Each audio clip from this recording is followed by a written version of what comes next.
Feliz sábado, hermanos, Bienvenidos todos al programa de hoy. y que Dios los bendiga. Buenos días, pueblo de Dios. El misionero de hoy se titula Dos hijos inesperados. Alina Pastusco tomó la decisión, después de dar a luz a su tercera hija en Polonia, no volver a tener más hijos. Cuando tenía 42 años, se enteró, el mismo año que nació su primer nieto, que tenía 5 meses de embarazo. El embarazo alarmó al médico, quien le advirtió que el niño podría nacer discapacitado.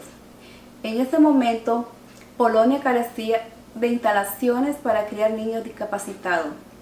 El médico le sugirió un aborto y le dio el número de teléfono de un médico para que realizara el procedimiento. Alina desde su casa estuvo haciendo una cita, pero fue imposible, no le contestaron. Así que se dio por vencida y se fue al trabajo, donde es contadora del Ministerio de Vivienda en la ciudad de Rumania. Mientras tanto, su esposo se enteró a través de una hija que su esposa estaba tratando de contactar a un médico abortista. Inmediatamente se fue al trabajo de Alina. Ella le dijo: es mi decisión, quiero abortar. No lo hagas, por favor, le suplicó de rodillas a su esposo. Ella le dijo que si él la abandonaría en caso de que ella abortase. No, le dijo, independientemente de lo que pase, nunca te dejaré. 3 meses y medio después nació Adán, un niño completamente sano. Alina se dio cuenta que la gente se puede equivocar a pesar de opinar con mucha seguridad. Si Dios quiere algo, cumplirá sus planes. Alina comenzó a sentir curiosidad por la iglesia donde su esposo asistía, la iglesia adventista. Pensar en Dios no era algo común en la era comunista en Polonia, pero ella se sentía muy agradecida porque su bebé había nacido completamente sano y ella ahora estaba muy agradecida y quería hacer algo bueno para Dios. Así que decidió convertirse en adventista. A escondidas de su esposo, empezó a estudiar la Biblia con un pastor adventista. Tiempo después dio una sorpresa. Se bautizó en un campamento. Años después, Alina se inscribió en un seminario adventista en Polonia para continuar su educación secundaria.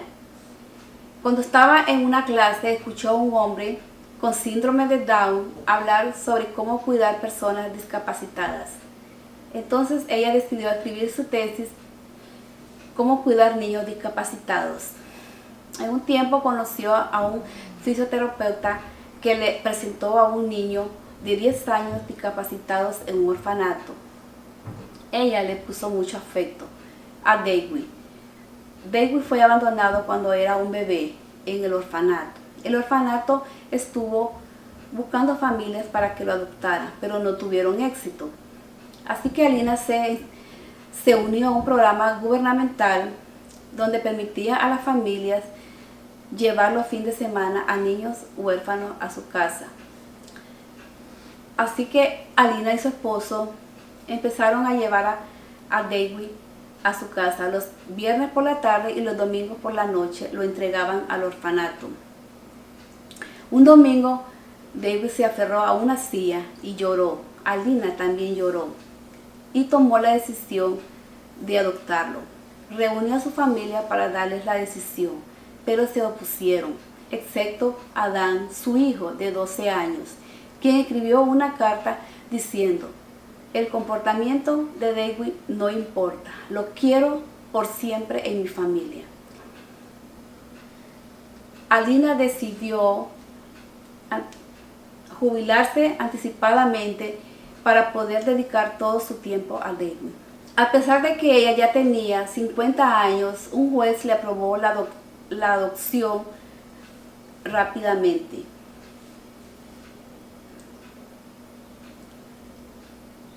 En julio del 2009, David llegó a su casa. Meses después fue operado de su pierna.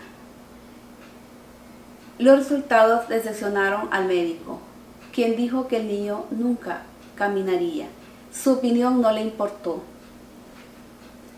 Si Dios tuviera otros planes, los cumpliría. Ahora David tuvo 4 operaciones más y hoy puede caminar. David ahora tiene 17 años y es un testimonio viviente del poder de Dios. Cuando la familia sale, todo el mundo se maravilla de David y les hacen muchas preguntas. La familia responde compartiendo el Evangelio. El año pasado distribuyeron 200 ejemplares del Conflicto de los Siglos.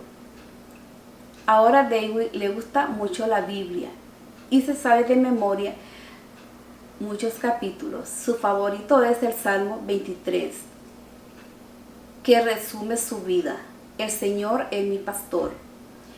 A David nos dice, sus ofrendas del 13º sábado ayudaron en el año 2017 a construir un estudio de televisión para Hope Channel en Polonia, desde donde se transmite el Evangelio al mundo de habla polaca. Dios bendiga a cada uno. Hermanos, inclinemos nuestro rostro para orar. Padre nuestro que estás en los cielos, santificado sea tu nombre, Señor. Te damos gracias por un nuevo día, Señor, que tú nos has dado, Señor. Tú has dejado que abramos nuestros ojos, Señor, y podamos ver. Has dejado, Señor, que podamos respirar en un nuevo día, Señor. Tus bendiciones siempre son grandes, Señor. Señor, te pido por las personas que se encuentran en los hospitales luchando con este virus, Señor, que a veces nosotros pensamos que eres tú quien manda esto, Señor, pero son cosas que vienen por el pecado, Señor. Señor, te damos gracias abundantemente por todas las bendiciones que tú nos das, Señor. Señor, te pido que nos cuides y que siempre nos tengas alejados de mal, Señor. Te pido por las personas que se encuentran en las calles, Señor, que no tienen un bocado para poder comer, Señor. Te pido que los cuides y que tú seas el que les brinde sus alimentos y que seas tú quien, Señor, les puedas ayudar a salir adelante, Señor. Te pido por cada uno de los hermanos, Señor, en este momento, que tengamos calma, Señor. Después de la tormenta viene la paz, Señor. En el nombre de Cristo Jesús. Amén.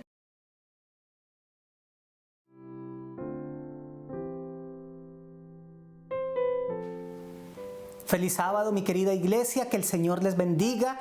Qué gozo poder estar con ustedes en esta hora.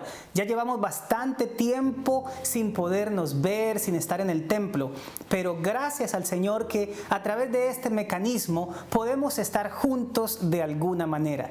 Vamos a comenzar nuestra escuela sabática. Queremos estudiar la palabra del Señor a través de la lección. Y de alguna forma vamos a estar conectados como iglesia mundial.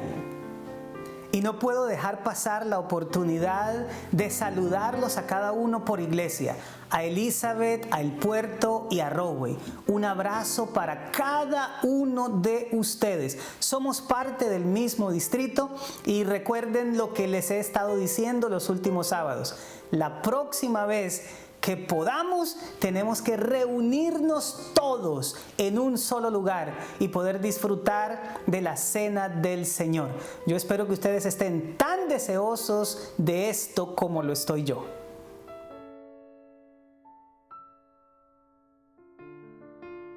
Esta semana abordaremos el tema de la autoridad a la hora de poner la base para la fe y las prácticas cristianas.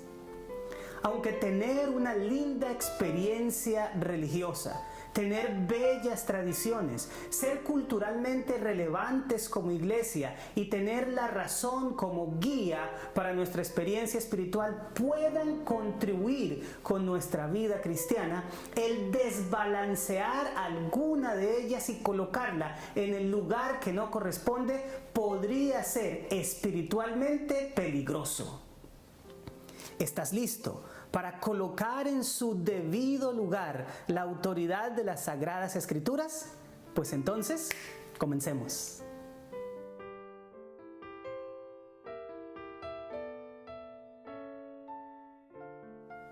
¿Qué consecuencias se tienen cuando se enfatizan la tradición, la experiencia cristiana, la cultura o la razón por encima de la Biblia? Pues en este repaso lo veremos. ¿Te animas a averiguarlo conmigo?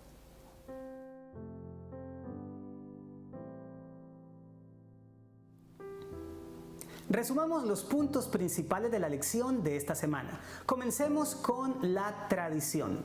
La palabra que utiliza el Nuevo Testamento para tradición es parádosis, que significa transmisión o precepto o sencillamente la ley judía tradicional.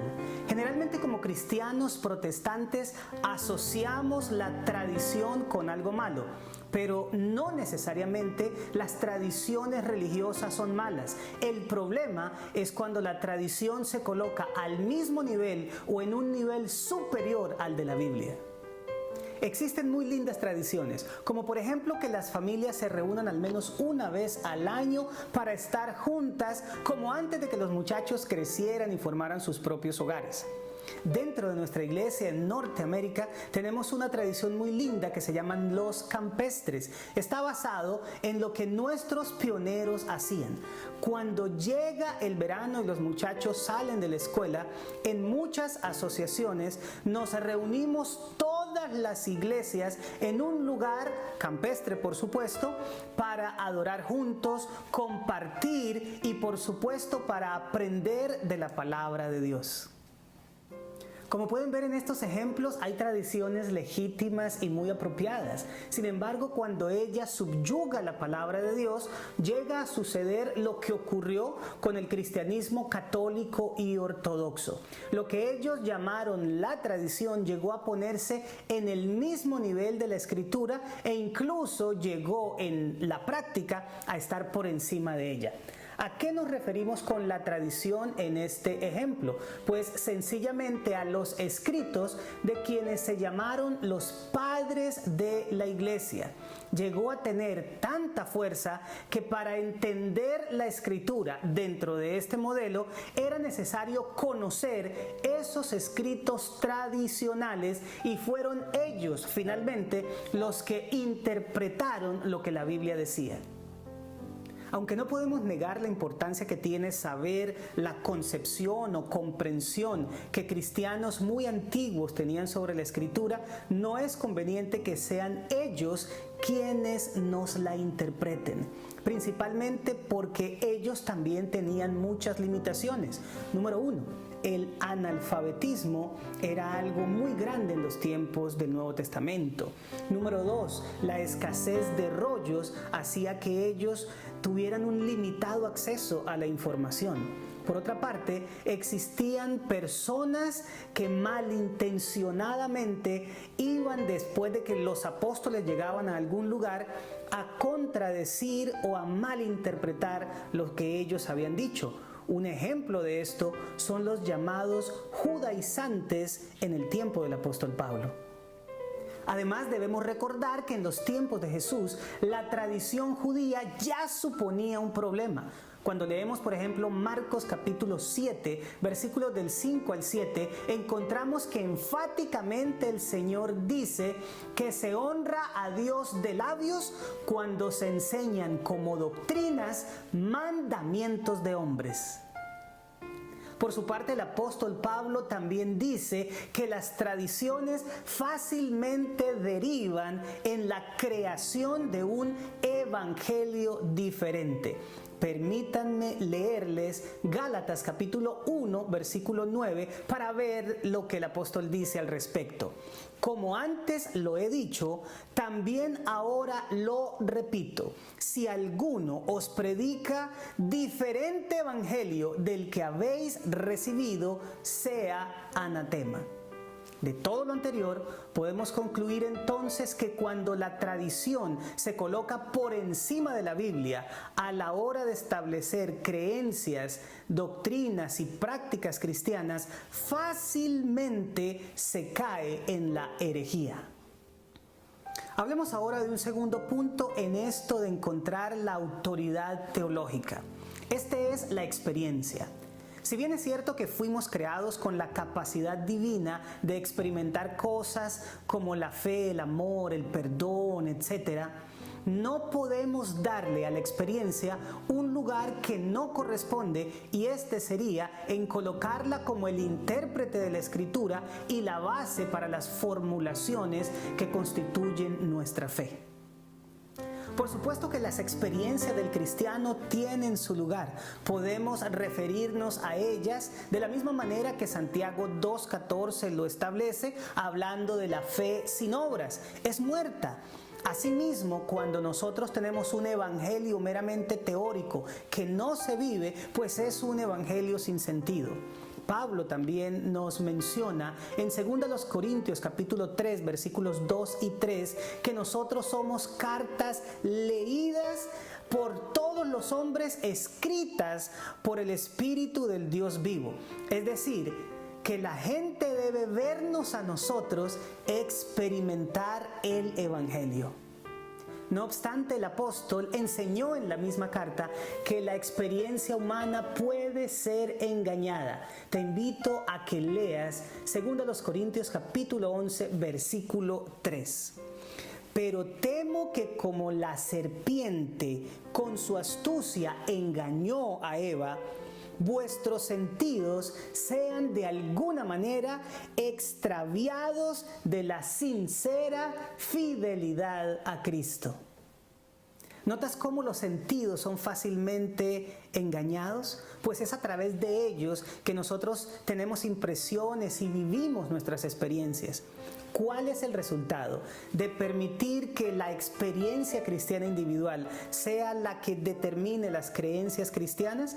Pues esto se ve fácilmente en las iglesias de tendencia carismático-pentecostal. Allí se valora mucho la experiencia personal y lo que ellos llaman la vida en el Espíritu. ¿De qué se trata? Pues sencillamente de dejar que las impresiones internas sean las que determinen el camino a seguir. Lastimosamente, este tipo de experiencias son subjetivas y no tienen un asidero claro como lo fuera la misma palabra de Dios. Por lo tanto, podemos concluir que la experiencia personal no es una base sólida para el establecimiento de nuestras creencias. Pero vayamos ahora a un tercer aspecto, la cultura. Esta es el conjunto de costumbres, creencias, comportamientos sociablemente aceptados. No necesariamente la cultura es mala. Si nosotros vemos, por ejemplo, en una cultura tan idólatra como la griega, el apóstol Pablo encontró elementos rescatables. ¿Recuerdan cuando habló en el Areópago a los filósofos atenienses? El apóstol les dijo: los considero muy religiosos y principalmente quiero hablarles de algo que encontré en una ocasión, y es que vi la inscripción al Dios no conocido. Y a partir de ahí comenzó a presentarles el Evangelio de Jesucristo, dando como resultado que algunos de ellos fueron ganados para el Evangelio. Sin embargo, en un mundo influenciado por el pecado, son muchos los elementos culturales que pueden llegar a ser saboteados por el enemigo y convertirlos finalmente en lo que la Biblia llama las cosas del mundo. Me encantaría que leyeras conmigo en 1 de Juan capítulo 2, versículos 15 al 17 para ilustrar este punto. No améis al mundo ni las cosas que están en el mundo. Si alguno ama al mundo, el amor del Padre no está en él. Porque todo lo que hay en el mundo, los deseos de la carne, los deseos de los ojos y la vanagloria de la vida, no provienen del Padre, sino del mundo. Y el mundo pasa y sus deseos, pero el que hace la voluntad de Dios permanece para siempre. ¿Notas cómo los elementos del mundo, como la cultura, son pasajeros, mientras que la voluntad de Dios expresada en su palabra permanece para siempre? Pero ahora me gustaría invitarte a leer una cita que está en el libro Mensajes para los Maestros, página 306, que la encontramos en la lección del martes, que da un equilibrio maravilloso para que nosotros como cristianos podamos tener en cuenta. Los seguidores de Cristo han de estar separados del mundo en sus principios e intereses, pero no deben aislarse del mundo. Una cosa es separarse del mundo y otra cosa es aislarse de él. Una cosa es vivir en este mundo bajo el estandarte y las normas del Señor, y otra cosa es aislarnos de la gente y no poder tener influencia sobre ellos. Ahora quiero decir algo muy importante. El Evangelio del Señor está por encima de toda cultura. Escúchame, incluso de la cultura en la que la Biblia fue escrita. Es nuestra labor enseñar los principios de un evangelio que trasciende y no perpetuar las costumbres de una cultura en la cual la Biblia fue escrita. Pues bien, en esto de que la cultura sea la que determine las creencias del cristiano, encontramos dos resultados. El primero de ellos es el hecho de que iglesias seleccionen lo que aceptan y no aceptan de la Biblia por aquello de que sea culturalmente aceptable o rechazado. Esto sí nos conviene porque nuestra cultura se ve bien, pero esto no porque puede ser visto de una mala forma. No, es la Biblia la que determina nuestras creencias, no la cultura. Por otro lado, encontramos cristianos que confunden los principios del Evangelio con las formas culturales de los tiempos bíblicos, creando un tipo de subcultura dentro del entorno en el que están, que es prácticamente impermeable y para muchos hasta resulta indeseable. Es ahí donde vemos hombres y mujeres que quieren vivir y vestirse, etcétera, como lo hacían la gente en los tiempos de la Biblia. Así que obviamente no es confiable poner a la cultura como la determinante de las creencias del cristiano. Pero vayamos ahora a un cuarto aspecto, la razón, que en mi opinión personal es la más peligrosa de todas. ¿Por qué? Porque en nuestra sociedad actual todo lo que tenga tinte de académico, científico y demás se convierte finalmente en la norma que mide lo que debemos creer. En lo personal valoro mucho la razón porque creo que Dios nos creó con la capacidad de reflexionar y analizar, algo que en mi opinión hace parte de la imagen y semejanza de Dios con la que fuimos creados. Sin embargo, en el mejor de los escenarios, la razón humana es finita, es decir, por no ser omniscientes ni omnisapientes, o sea, por no saberlo todo ni conocerlo todo, estamos limitados en nuestros análisis. Por otro lado, cuando nos acercamos al terreno de lo divino, nosotros estamos llegando o pisando en un lugar que no es ni racional ni irracional, sino suprarracional.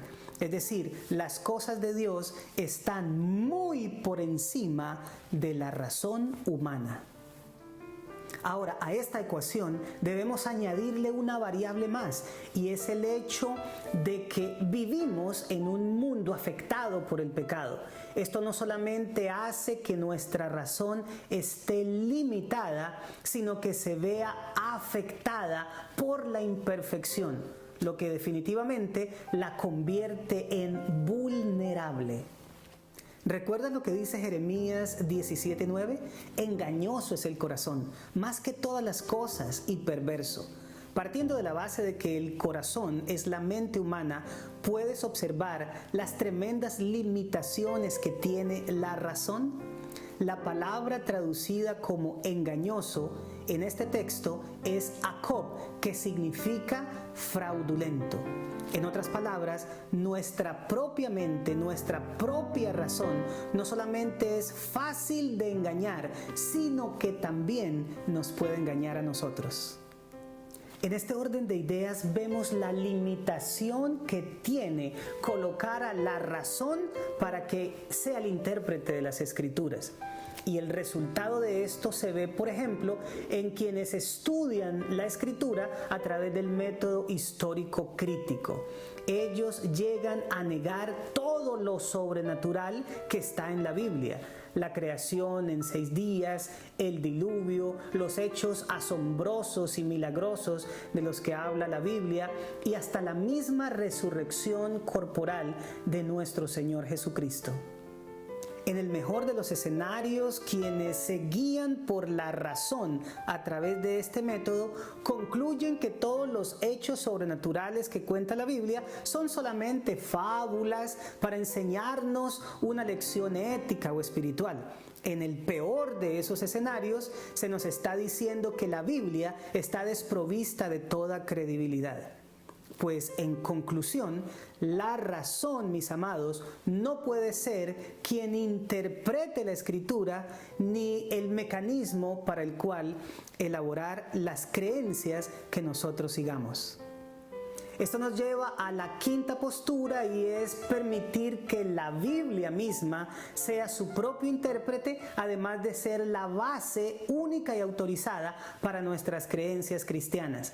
Y es que esa naturaleza divino-humana que tiene la Biblia nos permite ponerla como absolutamente confiable para esa tarea. Nadie mejor que la misma Biblia para decirnos qué es lo que Dios quiere que creamos y vivamos. No tiene las deficiencias de la tradición ni la subjetividad de las experiencias humanas. No está influenciada por ninguna cultura y tampoco viciada por una razón contaminada por el pecado. Si un pasaje no nos resultara claro, en otro se nos lo explica y amplía, permitiéndonos a lo largo de todas las páginas de la Escritura tener toda la información que Dios consideró necesario compartirnos para que nosotros tuviéramos un mensaje claro acerca de la salvación. Por supuesto que los otros elementos tienen su lugar, pero para ayudarnos a vivir esas creencias cristianas.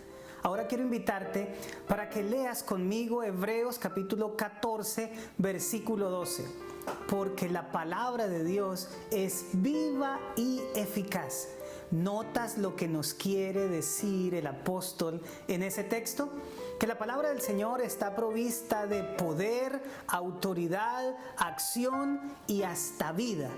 Por lo tanto, ella puede y es en realidad la única fuente fidedigna para establecer nuestra teología, nuestras creencias y nuestras prácticas.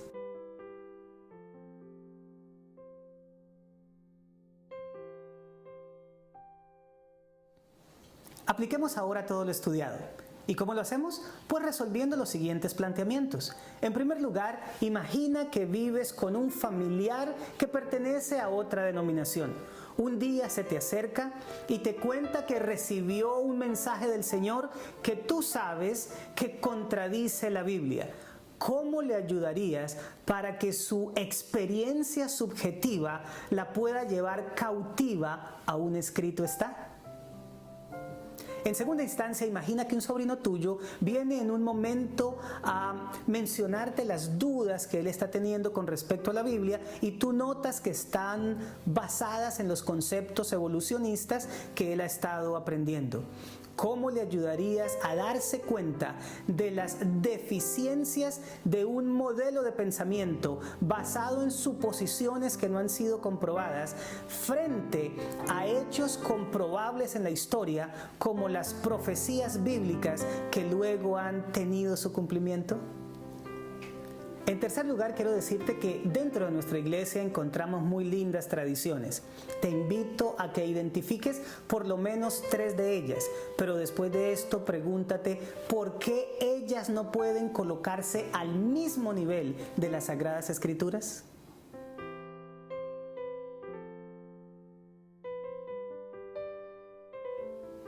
Espero que estés haciendo todas las tareas que te estamos proponiendo. Para esta semana te invito a que leas la creencia número 1 de nuestra iglesia, la palabra de Dios.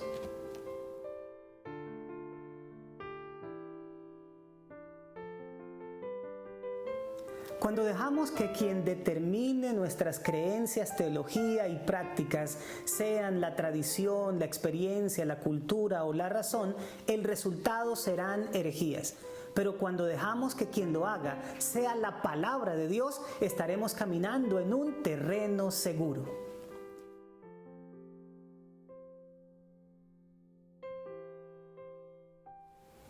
Ahora quiero dejar con ustedes algunos anuncios muy importantes. En primer lugar, nuestros cultos de oración y testimonios los martes y miércoles. Los hermanos de Elizabeth generalmente sintonizan el canal los martes para este culto, los hermanos de Rahway y El Puerto los miércoles. El horario lo conocen, las 7:30 de la noche. Además, quienes deseen llamar, nuestra línea de conferencias estará abierta para que podamos escuchar no solamente sus peticiones, sino también sus testimonios. Por otro lado, los viernes tenemos nuestra programación de Ignite, en la que nuestros jóvenes tienen una programación extraordinaria.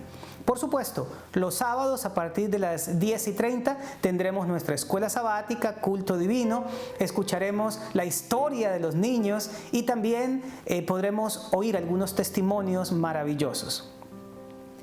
Finalmente quiero mencionar dos cosas. La primera de ellas es que los invitamos a que le den like a todos los contenidos que subamos al canal, que los compartan con otros y que inviten a otros hermanos y amigos a que se suscriban a nuestro canal de YouTube. Y esto es en realidad lo más importante de todo, queremos verlos. ¿Cómo? Sencillo, por favor hagan algunos videos, tomen el teléfono de esta manera, grábense y envíenos a través de cualquier medio esos cortos videos, saludándonos, dándonos mensajes de esperanza, deseos de que nos veamos pronto, lo que sea. Queremos colocar esos videos en el canal para que de esa manera podamos vernos. Por ahora, no te vayas de nuestra transmisión, sigue el culto divino y algunas otras cosas muy importantes. Dios te bendiga.